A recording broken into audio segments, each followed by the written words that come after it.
Voilà, bonjour les amis, on retrouve toujours notre Genèse au chapitre 9, mais cette fois-ci ça va être les versets 18 et 29, et je vous préviens, c'est un petit peu plus dur et un peu plus compliqué. On ne veut pas dire un peu plus sombre aussi. Donc encore une fois, je vous conseille éventuellement d'avoir le texte sous les yeux pour essayer de bien comprendre de quoi il retourne, parce que ça fait partie de ces textes où quand on les lit, on pense avoir tout compris, et en fait... Quand ensuite on va lire dans des bouquins, savoir ce que pensent des spécialistes qui sont capables de rentrer un peu dans le détail des mots, eh bien on se rend compte qu'on a tout faux. Sem, Cham et Japheth étaient les fils de Noé qui sortirent de l'arche. Cham, c'est le père de Canaan. Ce furent les trois fils de Noé, c'est à partir d'eux que toute la terre fut peuplée. Noé fut le premier agriculteur, il planta une vigne, il en but le vin, il s'enivra et se trouva nu à l'intérieur de sa tente. Cham, le père de Canaan, vit la nudité de son père et il en informa ses deux frères au dehors. Alors Sem et Japheth prirent le manteau de Noé qu'ils placèrent sur leurs épaules à tous deux et marchant à reculons, ils couvrirent la nudité de leur père, tournés de l'autre côté. Eux, ils ne virent pas la nudité de leur père. Alors lorsque Noé, ayant cuvé son vin, sut ce qu'avait fait son plus jeune fils, il s'écria « Maudit soit Canaan, qu'il soit le dernier des serviteurs de ses frères. » Puis il dit « Béni soit le Seigneur, le Dieu de Sem, que Canaan en soit le serviteur, et que Dieu séduise Japheth, qu'il demeure dans les tentes de Sem, et que Canaan soit leur serviteur. » Voilà, Noé vécut 350 ans après le déluge, donc il vécut en tout 950 ans, et il mourut. Voilà, fin de l'épisode de Noé. Et on voit que ça ne se termine pas très très bien. Alors, il y a un premier commentaire qu'il faut que je vous fasse, c'est au départ, bon, en fait, vous vous rappelez, je vous expliquais qu'en fait, là, dans ce bouquin de la Genèse, il y a au moins deux textes qui se mélangent, un texte un peu ancien et un texte qui serait plutôt d'origine sacerdotale, et que, en fait, les deux ne disent pas exactement la même chose, donc ça se mélange un peu, et il y a eu des corrections qui ont été faites. Alors, vous vous souvenez, j'espère en tout cas, qu'il y avait la première idée... enfin, au début, on avait la version sacerdotale avec la construction en 6 jours, et puis après, il y a eu Caïn et Abel, avec cet horrible crime de Caïn. Vous vous souvenez que derrière, le texte, qui n'est pas le texte sacerdotal, nous a expliqué toute la descendance de Caïn, avec toute la violence de Lamech, d'accord ? Donc c'était un petit peu la branche violente. Et puis vous savez, à la fin de ce passage, c'est assez amusant parce qu'en fait, on apprend que Adam et Ève on passe une nuit ensemble et que naît un nouveau petit enfant qui s'appelle Seth. Vous vous souvenez de ça ? Voilà. Mais que Seth, c'est le premier qui est appelé Dieu Yahvé. Et donc voilà, c'était bien... et là, ce Seth, en effet, il a été créé par la version sacerdotale, donc les prêtres, d'accord, qui ont dit on oublie la branche de la violence, simplement, et par contre on ne garde que la branche de la sainteté. Voilà. Et donc, comme ici on vient de reprendre un texte sacerdotal, eh bien, l'auteur insiste lourdement en disant attention, la seule chose qui compte c'est Seth, d'accord ? Et Seth, il y a les enfants, ça tombe au bout de la 10e génération, on tombe sur Noé, d'accord ? Et donc il est important de bien répéter que toute l'humanité dépend de Noé. Voilà, on met de côté tout ce qui est la partie branche un peu pas fréquentable, pour ne garder que la version Noé. Donc ça c'est la première chose, ça insiste, voilà. Et puis après, bon alors, premier accroc à cette nouvelle humanité, Noé plante une vigne, et il devient, voilà, il s'enivre.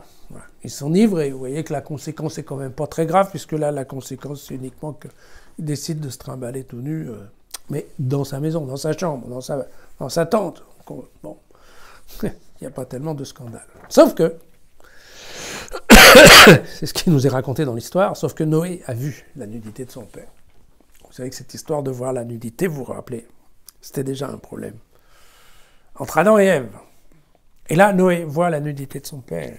Donc il sort, il appelle ses frères et sœurs. Ses frères et sœurs viennent avec le manteau en prenant soin de se retourner. Vous voyez, il y a déjà tout un dessin assez compliqué, hein, puisqu'on imagine les deux frères qui viennent en marche arrière avec le manteau sur les épaules pour couvrir le père, mais sans le voir. Vous voyez que tout ça est quand même compliqué. Et bon, et après on ne comprend plus rien. Après, on ne comprend plus rien, parce que tout d'un coup, Dieu se met à maudire Canaan. Alors, Canaan, on ne voit pas vraiment ce qu'il est. Jusqu'à maintenant, il n'est pas rentré dans le truc, alors. Comment ça se fait? Voilà. Alors, en fait, quand on va un petit peu plus au fond, en fait, il y a deux versions d'explication, on va dire, sur ce texte-là. La première, c'est une explication qu'on peut prendre sur une question de vocabulaire, tout à voir avec l'expression, en fait, découvrir la nudité de son père. Alors, en hébreu, la nudité, c'est aussi utilisé, on le verra dans d'autres textes, pour parler des points faibles d'un pays quand on envisage de l'envahir, en fait. Découvrir la nudité d'un pays, c'est voir, en effet, où sont ses failles, ses points faibles. Et donc, on pourrait se dire que Noé a découvert les points faibles qu'on ne connaît pas. Pardon, pas Noé. Excusez-moi. Je suis un peu perdu. C'est Cham. Cham aurait découvert les points faibles de son père. Va savoir lesquels. Et les ayant découverts, en fait, il fait du chantage. Il essaye de lui piquer son autorité. Voilà. Et quand, probablement, il se moque, il le menace. Et quand il sort de la tente, il va raconter à ses frères, « Ah, vous savez, moi, j'ai vu papa. En fait, il a une tache sur la poitrine, ou en fait, il était avec une copine, ou en fait, il était avec un copain. On ne sait pas.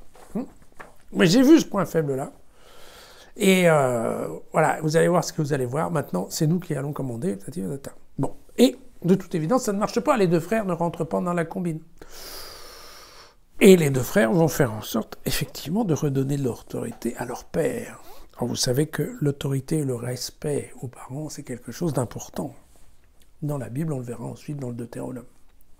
Puisque dans la loi, bien entendu, il y a la charge des parents. Et donc ça, c'est une première version. Et dès que, en fait, le père Noé est réintégré dans son autorité, voilà, paternelle, enfin, même de patriarche, en fait, voilà, il va maudire, non, en fait, il va maudire Cham, et il va maudire Cham et sa descendance, d'où maudire Canaan. Voilà. Bon. Et il les maudit en leur donnant comme rôle de devenir serviteurs, en fait, des oncles et des cousins. D'accord. Dans la maison, en fait, de Sem et de Japheth. Ça, c'était la première version. La deuxième version d'explication, et je vous préviens, elle est beaucoup plus glauque. Et ça a à voir aussi avec l'expression « découvrir la nudité ». Pourquoi? Parce que quand on va lire le livre du Lévitique au chapitre 18 et 20, et on a ça aussi dans le livre d'Ézéchiel, là c'est au chapitre 16 et au verset 37, je vous conseille d'y aller voir. Vous allez voir que l'expression « voir la nudité de quelqu'un », ça veut dire en fait « coucher avec ». Et la deuxième option, c'est de se dire que Cham est entré dans la tente et profitant de l'ivresse de son père, a couché avec sa mère. Et de cette alliance éphémère est né un garçon qui s'appelle Canaan.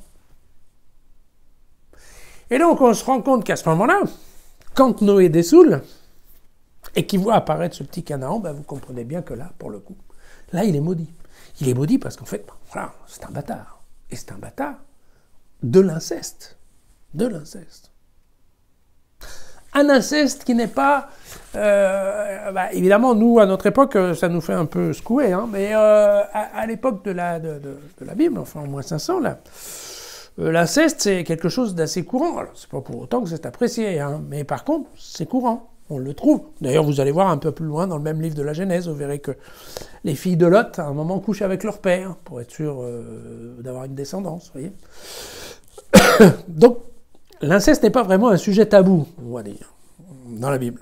Et là, de toute évidence, une des explications, ça marcherait bien, pourrait être celle-là.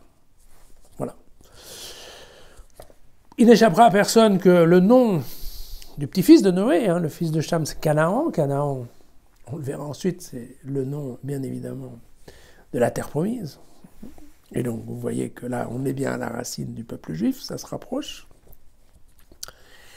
Et on va voir dans un autre chapitre qu'en fonction de... on va voir que donc les trois frères vont se répartir un peu la Palestine et les alentours. Et on va voir qu'en fait... Sem va correspondre aux Juifs, globalement, enfin à la partie de la Judée et de la Samarie. On va voir que Japheth, lui, va être globalement la partie de l'Égypte, pas de l'Égypte, pardon, de la Grèce, les îles, voilà. Et puis, on fera de ça, enfin il y aura des gens pour faire de cela, la justification que quand on va en mission...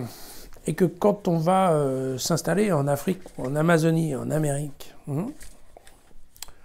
et que on s'attaque un peu violemment aux populations autochtones, eh bien c'est écrit dans la Bible, puisque vous voyez bien que le peuple autochtone, Canaan, celui d'ici, eh bien il est destiné à être serviteur et esclave, que ce soit des Juifs ou que ce soit des Grecs. Voilà l'idée. Donc, vous voyez comme quoi ce genre de texte tout bête, une fois que c'est passé dans des idées mal un peu tordues, on va dire, ça donne quand même pas des résultats très roses. Voilà, donc, nouvelle humanité. Si on regarde bien, la violence est toujours là. On a maintenant découvert l'inceste et l'alcool. Donc, je vous rappelle juste que, en effet, à un moment dans le chapitre 8, Dieu, à la fin du chapitre 8, vous savez, là, c'est le moment où Dieu se dit « Non, j'y suis allé trop fort avec le délit, il ne faut plus que je fasse ça. » Mais il dit quand même « Le cœur de l'homme est porté mal dès sa jeunesse. » Dis donc, ça c'est vrai qu'il avait raison. Le jour où il a dit ça, mon Dieu, il ne s'est pas trompé. Et ce n'est pas fini, car nous sommes au début de l'histoire de l'humanité. On verra que ça ne va pas beaucoup s'améliorer dans le temps. Voilà. Moi, j'espère que ça vous plaît, hein, la Genèse. Moi, j'aime ça. Ça me fait toujours un peu sourire. Sauf que c'est rigolo, il y a toujours un peu d'humour là-dedans. Et puis, un peu des trucs un peu glauques, parfois. La violence du sexe. Un bon polar. Allez, à demain.